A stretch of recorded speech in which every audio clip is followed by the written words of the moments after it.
Good evening and welcome. I'm so glad you're all here tonight. My name is Eunice Lamocker. I'm a longtime resident of Clemson and also a candidate for the South Carolina House of Representatives. And because I'm also running for office, I know how hard it is for candidates to meet people. Things have changed a lot. You can go to town council meetings on Zoom, but you can't stay after and talk to the council candidates. So we just wanted to, in an informal way, offer a way for you to meet the city council candidates in Clemson. That's the only city in my district that has a council election this year. First of all, I want to say to the 5 of you, there's 5 running. Thank you for running. John Duckworth is already a city council member, and the 4 of you are joining him to run for the 3 seats that are open. And I know that took some courage to decide to run. I know you've all got good ideas for Clemson and you care about Clemson. Otherwise, you wouldn't be running. So thank you. I know it takes some time and energy, and I'm glad you're doing it. City government is important, and it's important to know the people that are running. So we'll just do some informal questions. I know you must all love Clemson, so let's start with that. So I'm going to go alphabetical this time. So Bob Brookover, if you'd introduce yourself and tell us why you love Clemson. All right, well, I'm Bob Brookover, and I've been in Clemson about 31, 32 years now, since I was dropped off as a 17-year-old on campus. And I'm a faculty member in Parks, Recreation, and Tourism Management at the university now. Some of the things that I love about Clemson, and I knew this when my parents dropped me off, it was several weeks later that I said, you know, I think I just might stay here. I really, really like this place. And part of that's the location, this little corner of the world with the lakes, proximity to the mountains, and all the opportunities that we have are really attractive. One of the things over the last number of years that as I've learned more about the place and become more involved over time is that I like that we have a really involved and passionate group of residents who care deeply about our community and will be involved to make it a better place. And then, the really cool thing that since even as a young person here and a college student, were some of the relationships that I formed with people in town who were older than me that have acted as mentors over time, and really special group of people. That's reflective of what we have in this town. People who have been mentors and friends like Terry Long, who I met while I was in school, who's been a really important person in my life, and Betty and Larry Bauer, who unfortunately are no longer with us, are some of my favorite people that I came in contact with, and I've known them since I was 18 or 19 years old. And while I hate to admit it, Fran McGuire is probably, outside of my family, has had probably one of the biggest influences on my life and my career, because I've worked with and worked for Fran when he was our department chair over the years very closely. And throughout time, he's provided me with a lot of the opportunities that I've had here. So again, that the people and the mentorship that I've been able to experience as an undergrad resident, as a graduate student, and as an adult. Thanks, Bob. John Duckworth, go ahead and introduce yourself too. All right, Eunice, and thank you for having us here. So my name is John Duckworth, and as Eunice said, I'm currently on council. And why I love Clemson, it kind of goes back a long ways. My family has ties to the university from its founding days, and I guess as a child growing up, I was always coming up for ball games, always loved it. Finally made it here as a student. So I've got about 20 years living here, 6 as a student, 14 as a permanent resident. But as I was finishing up my school years, I told 2 of my professors on my graduate committee that, so it may take 10 years, but I'll get a job and I'll move back to Clemson. It was 9 years and 10 months later. Not that I was counting, but it was almost 9 years and 10 months to the day. So kind of a neat thing, as a student, as a visitor coming up, as a resident, what I love about Clemson is the vibrancy. For a town our size, we're small enough where I can know my neighbors, know my neighborhoods, know people in other parts of the community, but we have, the students just bring such a life to it. Not a lot of towns with a permanent resident base our side have the amenities we have. They don't have the Green Crescent Trails. They don't have the Nettles Parks. They don't have the opportunities to have a world-class university right there in our backyard and the activities that provides. And just going downtown, and you can almost feel the energy off of the younger folks. So it's a good mix.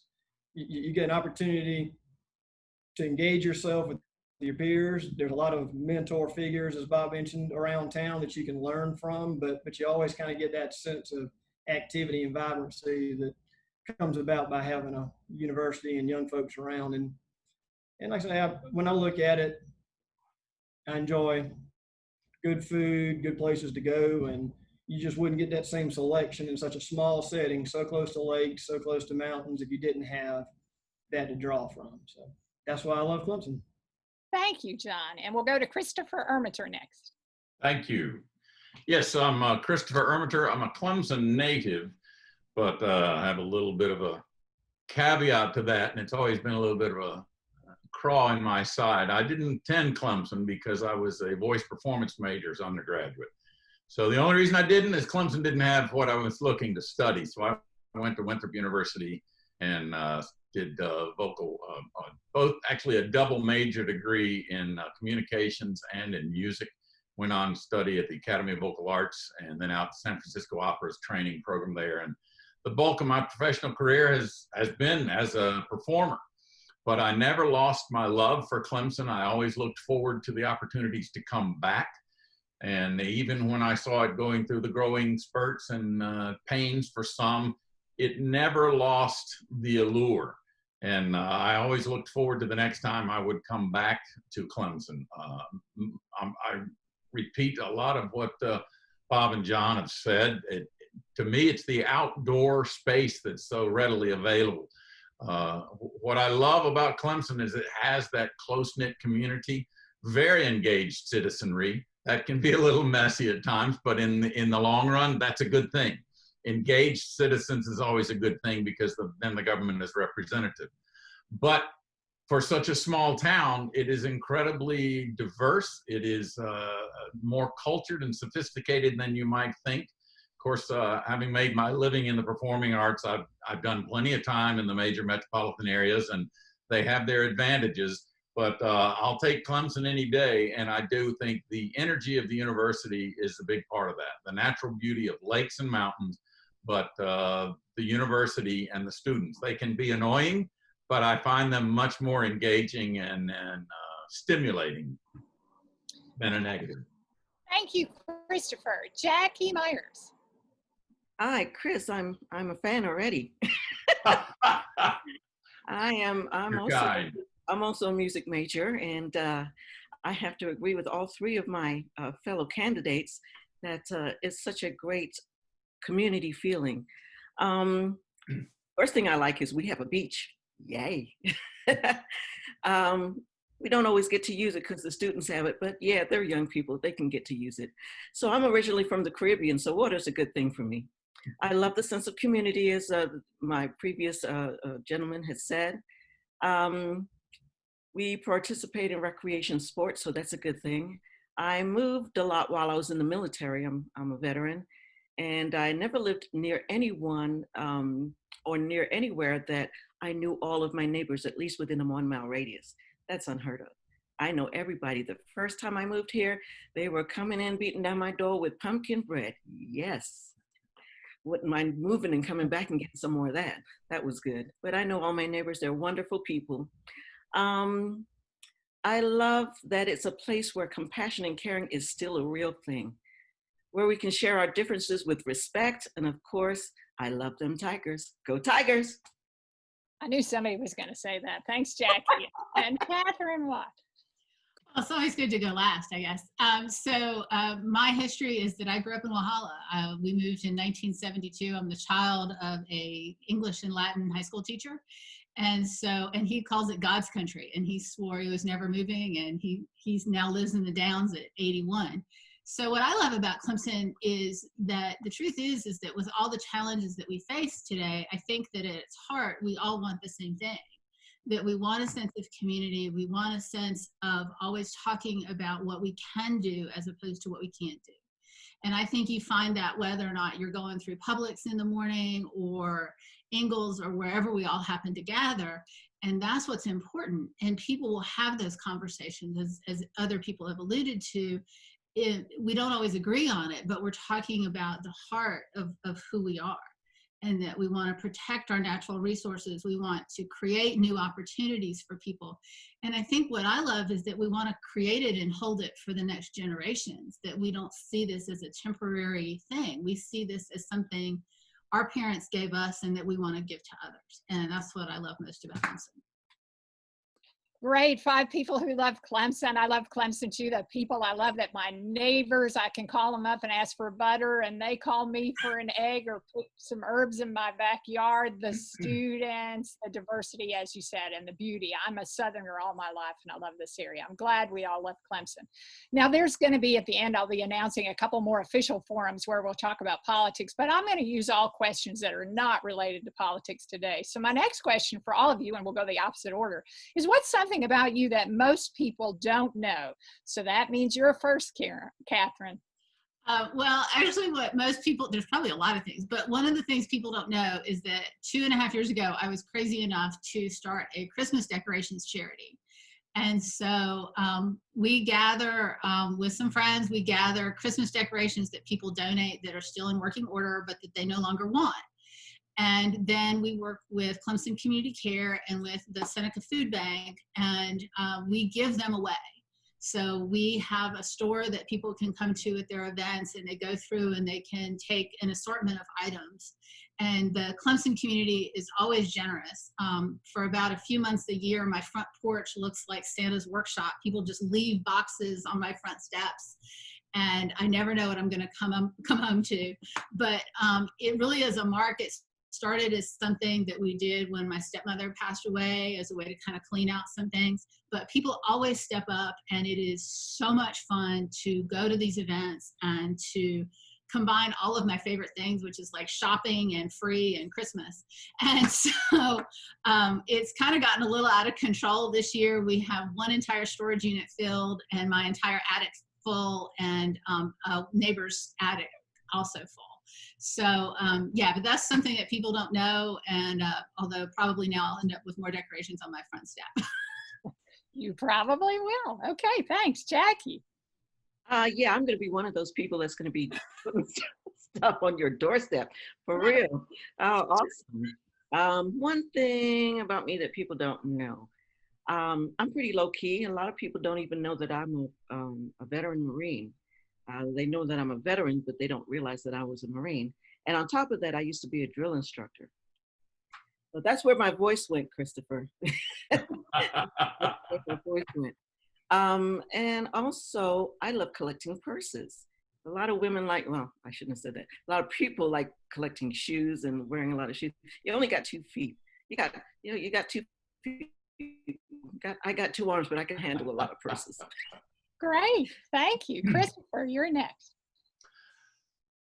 There are probably a lot of things people don't know about me because having spent the better part of 40 years as a performing artist, it's a atypical existence.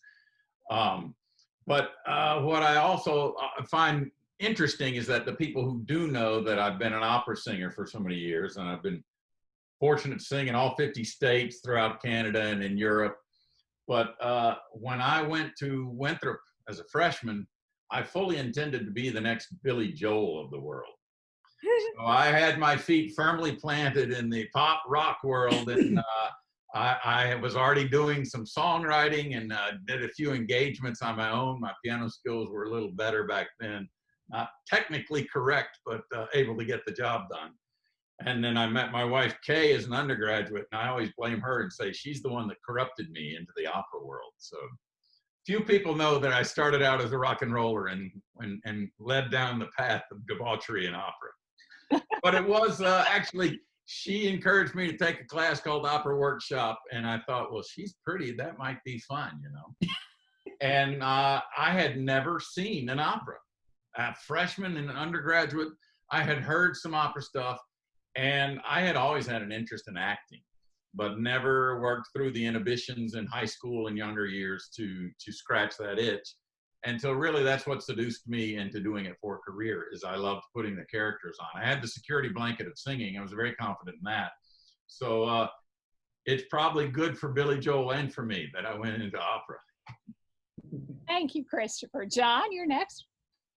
So ironically, my thing that I've selected that people don't know about me, because there's probably quite a few things as well, but is musically based as well.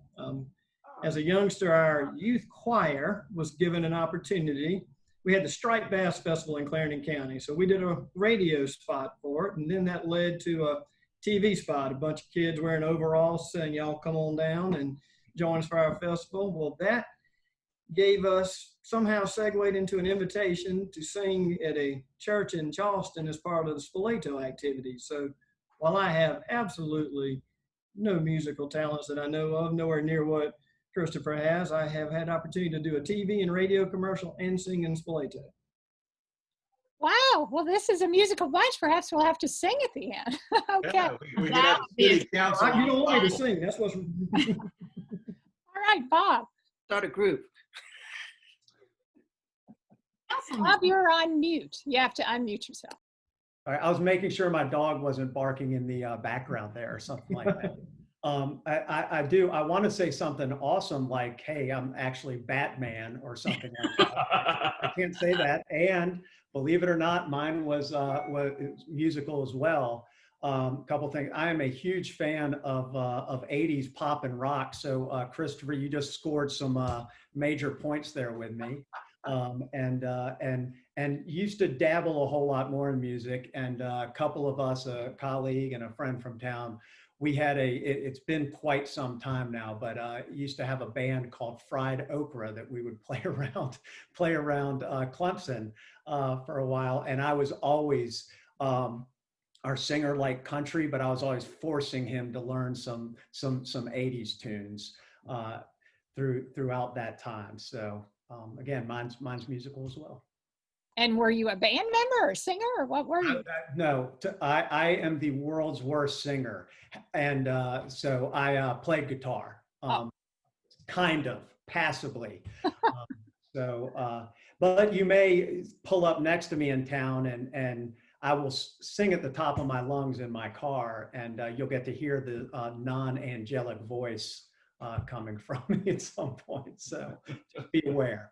Well, thank you. I didn't know that about any of you. I appreciate it. And I'll share too, most people know I work in geriatrics as a social worker in the hospital system near here, but most people don't know when I started in geriatrics. So my father was 54 when I was born, and my mother was almost 41. That means that my dad retired when I was in 6th grade. When they took me to college, everybody who met them said, oh, we met your grandparents. And I would say, well, I haven't met them yet, because of course they had died before I was born. And so I started in geriatrics very young. All right, and we're already on a good track with this. This has been a lot of fun. The last question I want to ask you is, can you tell a funny story about yourself or a joke or something to make us laugh? We've been already doing that. And I'm going to mix it up a bit. So Kristopher, you're going to go first this time. All right, the story I have actually is singing with San Francisco Opera, and my wife and I were in the 1989 7.9 earthquake out there, and it was literally a life-changing experience, because I had experienced enough earthquakes to know that I didn't care for them. I remember clearly the first one was I was at a restaurant, and it was almost over before it happened. It's kind of like, oh, that was an earthquake. Now I know what the earthquake is like. Then a number of months later, there was a 6-point something, and I was in a friend's house that was a little older and shook me up, and it's like, okay, I've had the full experience. I don't need any more earthquakes. But my wife was working on her doctorate at Florida State in Tallahassee, and this is so clear to me because she and I had had a number of discussions about the earthquake, and she was booking the apartment we were going to have for that season. And the studio that we were going to get, they had one on the 17th floor and one on the 27th floor. And those were the only 2 unions. And she asked me, and this is several months before the earthquake, and we were moving out there for the summer. And I said, literally, I said, quote, well, if you have an earthquake, you're going to die on the 17th floor as much as you would on the 27th. Might as well die with a view. And so I was in the 27th floor of Fox Plaza in Van Essen Market, and literally, you know, it was only about 17 seconds, that earthquake. But your brain can think a lot of things in 17 seconds. And the reason it was such a a life-changing experience is because I truly thought I was going to die. You know, you go through these things. Oh, this is happening. Some of the sounds I heard, the building was swaying enough that the sheetrock tape was pulling against the walls. Of course, all my ears heard was the walls are falling apart. The building's going down. And I just said a little quick prayer, and I had the most amazing peace ever. It was, I guess this is not as funny a story as, but it was the most life-affirming faith issue to me, because I was like, okay, I'm good to go. I was afraid if I would hurt or if I'd be buried or but that was a big, took our relationship, because I didn't know where she was for about 3 hours afterwards. She was down at the marina, and of course all the communications were out. You know, it was the Bay Bridge. If you guys remember, that was the World Series where it was Oakland and San Francisco, and the rest of the country knew a lot more about what was going on than we did. We'd get bits and pieces, and I remember going down the sidewalk and somebody said, oh, the Bay Bridge collapsed. Well, I'm thinking the entire span of the Bay Bridge is in the Bay, but it was one section for them. So anyway, that's my story of being in the 1989 San Francisco earthquake. Thank you, Kristopher. Catherine, you can go second. Okay, well, I'm going to tell a story, and I'm going to share a picture, which is that about a year ago, you disabled screen sharing, never mind. But about a year ago, I had a call from a former student, and there we go. And she called me and said, I know you rescue Anatolian shepherds. I wondered if you could help us out. And so over the course of the past 9 months, we rescued 8 of 9 Anatolian shepherd puppies. And this is a picture of when I, in fact, reached my limit of dogs at my house. As much as I love dogs, I did discover that having 4 Anatolian shepherd puppies and my own 3 was a little out of control. And but I'm happy to say that we did place 8 of the 9 puppies. The last one still lives with me and is very popular hanging out in Delwood. And so it was a fun experience. It was a good experience. And I would go out to this pasture in Anderson. This guy had puppies. Well, his dog had puppies. He didn't. But for all the wrong reasons. And I would go out and I would scoop up one of the puppies. They're about 60 pounds or so at the time, and we would bring them back to the house and socialize them. And then our rescue group found them all good homes, so they are now scattered across the country. But it was a lot of fun, and I have, in fact, for all of you animal lovers out there who wonder what your limit is, I found mine. And Eunice has met my giant dog, so she knows that we're not talking small animals here. That sounded like fun. Thank you. Okay, Bob. Well, I always like to joke with people and tell them that I'm the only person in town that didn't know that there were speed bumps on 93 on campus forever, because I drive a totally awesome Prius, and it's just such a smooth ride that I just never noticed them. The other thing I was going to say is that if you remember a month or 2 ago, there was a bear sighting in town on several occasions. And I was sitting right here, and we live downtown on Riggs. I was sitting here and I was talking to the Sertoma Club about the strategic plan for growth. And I was showing them one of those first videos that was there. So there's nothing going on. Now, the corner of my eye, I've got a window right here. I said, I think a bear, and I didn't say anything, but I said, a bear just walked down my driveway. And then I said, no, Bob, you're crazy. You're hallucinating. That was something out of the corner of your eye. And 15, after the meeting's done, and about 15 minutes later, the neighbor up the street calls and said, hey, a bear just walked through the yard. And I said, oh, thank God. Because it was one of those, it was so real situations that I was like, something's wrong with me. And thank God, later it wasn't. And then I am going to end with a joke. It's not my joke, but my 11-year-old daughter, Finn, loves telling jokes and loves goofy dad jokes. And my favorite that she's been doing recently is, I know 25 letters of the alphabet, but I don't know why. Very good. Thank you. That's a double. Yeah. If anybody has a joke later you want to come back to, that'd be great. Yeah. Okay, John. Yes, ma'am. So I picked kind of a funny story, a little bit telling about myself from, I guess, my last year of undergrad. I got an opportunity. It was 24 students total, and we were a mixture from Clemson, Nebraska, and Kentucky. And we had an opportunity to go to France for a period of study. And so that was a great trip. Look forward to it. My roommate actually was one of the people that got to go. Well, I'm from Low Country, South Carolina, a little tiny town of Summerton, where you're always a little bit closer to agriculture than culture. So going to France was kind of a big deal. And my roommate and I looked at him and said, you know, we don't really drink wine. I think they drink a lot of wine in France, so we ought to at least know what wine tastes like before we go. So we had dates one night, and we went to a Japanese steakhouse in Greenville, and the waitress came by, and I said, I'd like wine. And she said, a bottle or a glass? So again, I'm thinking kind of in college beer terms. I said, well, a bottle. And then she said, red or white? And I was like, so now my mind's thinking Budweiser, Bud Light. So I said red. And that was fine. So she went to my roommate and asked him, I'll have the same. Would y'all want to split it? And we're like, well, no, we'll have our own bottle. And, you know, we're feeling pretty good because we're about to learn about wine and we've got dates and everything's going well. And she brought out the big bottles and we're like, well, we weren't going to back up at this point. Of course, that's what we had ordered. We knew that. But then to try to save her a little bit in the restaurant, I just kind of had her lean and said, I just want to let you know, you may want to check your refrigeration system. This is warm and it's not cool and stuff. And so that was kind of an eye-opening experience, and we learned country had come to town. And when we went to France, we learned a lot more and had a good time about it. So that was a fun time at 21 years old. Thank you, John. And I bet you didn't always order a bottle of wine in France either, did you? No, they put it on the table in pictures. Okay, and Jackie.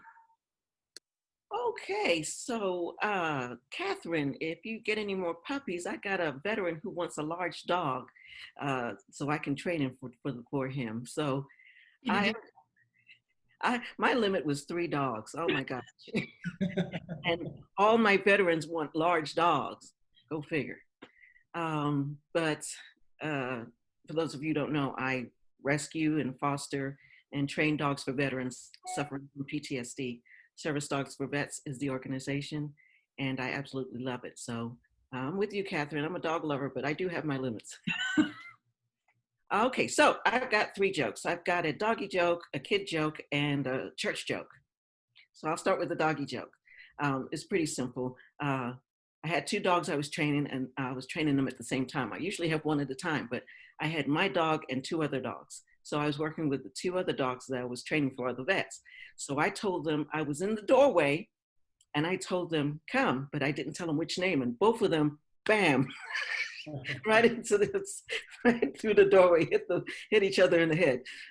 I guess that's not funny, but I thought it was hilarious. Okay, so my kid joke. My daughter, who's 36 now, but she was 5 at the time, I told her to get ready for church, and she put on the clothes that I had laid out for her, put on her shoes and everything. So you all know at that age, you know, sometimes the dressing part isn't quite there.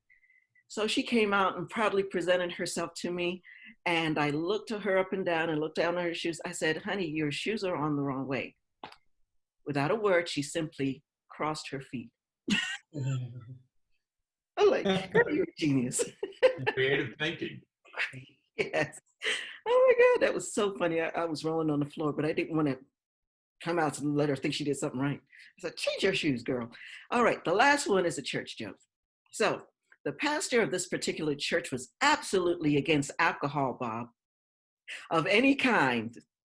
He would rail against it Sunday after Sunday. On this particular Sunday, he espoused the wickedness of alcohol and expressed it would harm. There's a very warm place for believers. I'm reading this, sorry. There's a very warm place for believers who drank, if you know what I mean.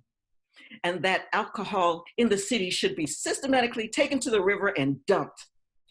After that impassioned sermon, the musicians sleepily raised the introduction to a song, and announced, this morning's hymn is on page 237, entitled, Take Me to the River.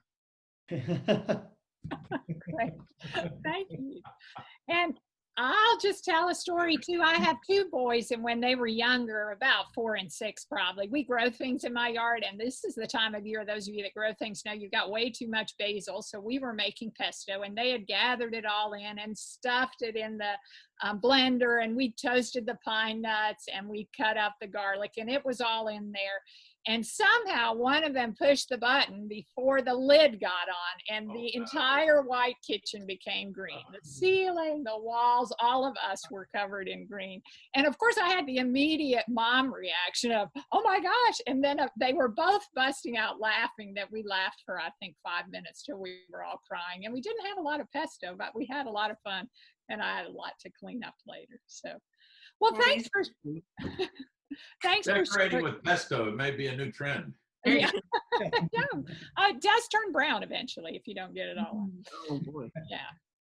Well, thanks for sharing your stories. Again, this is an informal way to meet us. I'm going to let each of you at the end say how they can find out more about you. So if you have a website or a Facebook page to share, you can share that. But let me tell you 2 official ways.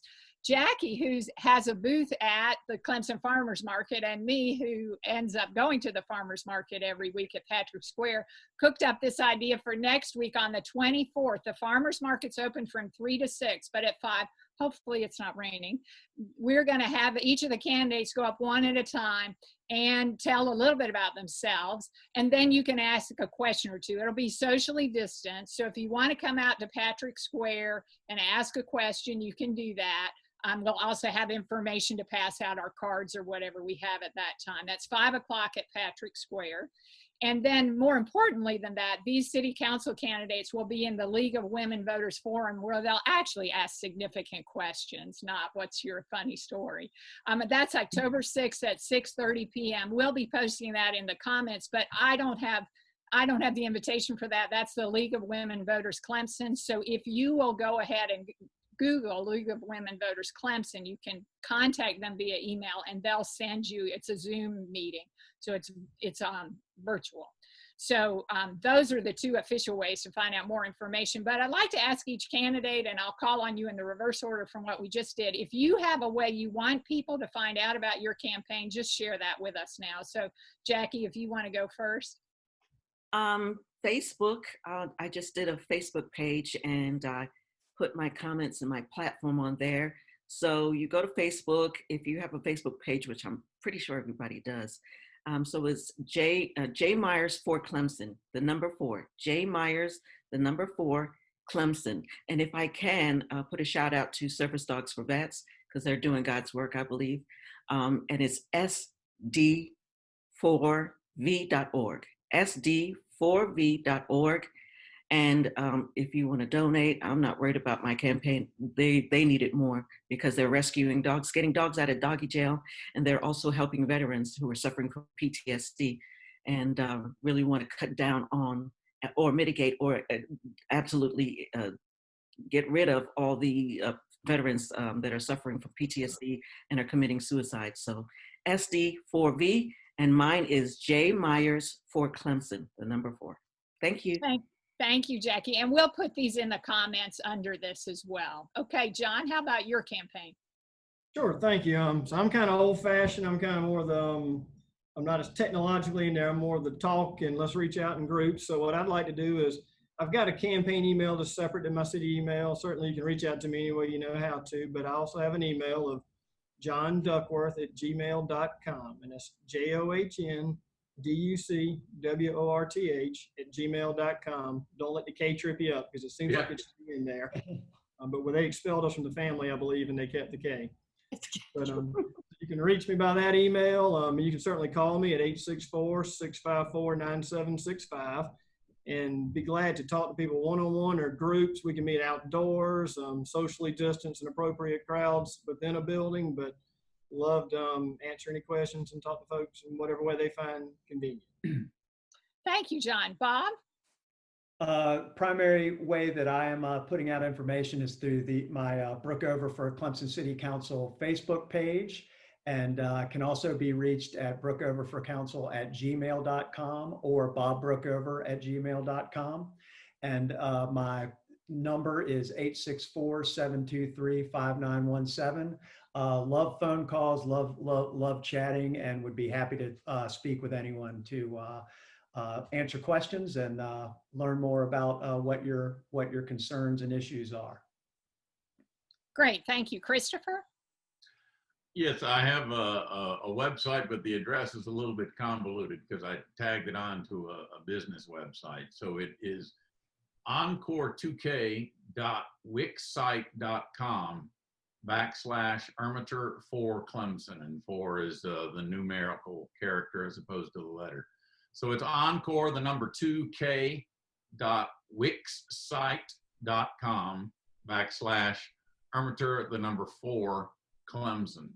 I also have a campaign email, which is the same, armiter4clemson@gmail.com, and I'm happy to take questions. And, you know, I had some people reach out about possibly setting up another Zoom, you know, whether it be people at Clemson Downs or other groups. If there's a neighborhood group that wants to organize that and do a Zoom meeting, I think all the candidates would probably be willing to do that again. So, but I also wanted to say, Jackie, I don't know if any of the other yous are veterans, but thanks for your service. I try to live my life without regrets, but anybody who cares to listen, I always say, if I could go back and change one thing, I would have served, because I got great respect for our veterans, and there are far too many of them suffering and killing themselves. So also with that, so thank you for that. Thank you. And Catherine? Last but not least, mine is Catherine4Clemson.com, and I'm the child of an English teacher, so it is spelled out F-O-R.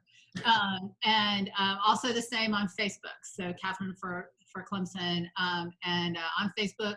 And since we've all been brave enough to give out our phone numbers, 864-903-3266. And, you know, we can do a Zoom thing. I live in Delwood, and Eunice, we could all, you know, we tried it once, but maybe as we get closer, we could all walk Delwood. It's an easy neighborhood to walk, and be happy to do that. And Jackie, do you want to share your phone number? No pressure, but everyone else does.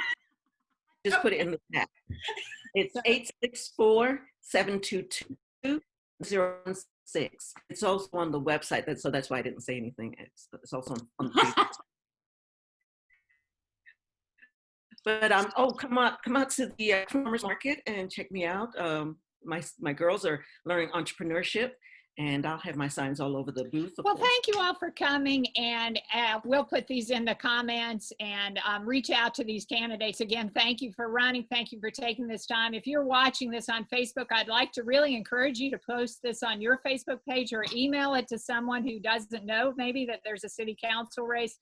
I think this year more than any other, we need to make sure that people vote. And I think this was a fun way to get to know a little bit about some of the people that are voting. And I'd be grateful to all of you if you would share it or click on people's names and in the comments and encourage them to watch as well. Thanks so much for running, and I look forward to getting to know each of you better next week on the 24th. Thank you for hosting. Thank you. Thank you, Eunice. Thank you, Eunice. Everybody too.